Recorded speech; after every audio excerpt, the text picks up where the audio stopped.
کندهار کې په وسلوال برید کې د دغه ولایت امنیه قومندان جنرال رازق والي زلمی ویسا او د ملي امنیت رئیس ووژل شوه. وسلوال برید تر هغه غونډې وروسته وسو چې د ناټو ځواکونو عمومي قومندان جنرال سکاټ میلر او ګڼ شمېر نور چارواکو پکښې ګډون کړی و.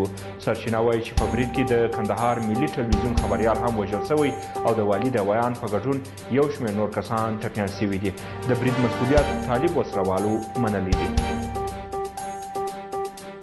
مقام ودانۍ کې د ناټو ځواکونو د عمومي قومندان جنرال سکاټ میلر په ګډون د کندهار لوړپوړي چارواکي راټول شوي او د راتلونکو ټاکنو د امنیت په اړه امنیتي پلانونه شریکوي.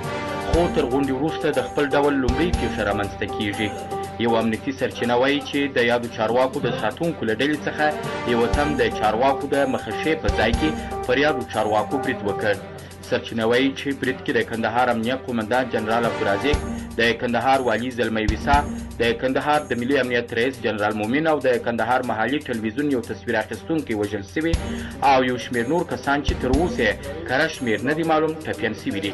د کندهار امنیه قومندان تر پیښې یوازې څو دقیقې وړاندې خبریالانو ته د ټاکنو د امنیت په اړه ډاډ ورکوي. د ټولو انتخاباتي مرکزو لپاره او د خلکو څخه غوښتنه دا ده چې څومره امنیتي ځواکونو سره پر هر مشکل شي باندې کومک وکړي.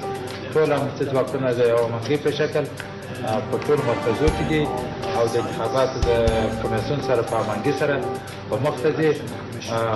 ټوله به د دې د امنیت لپاره خالي کار کوي.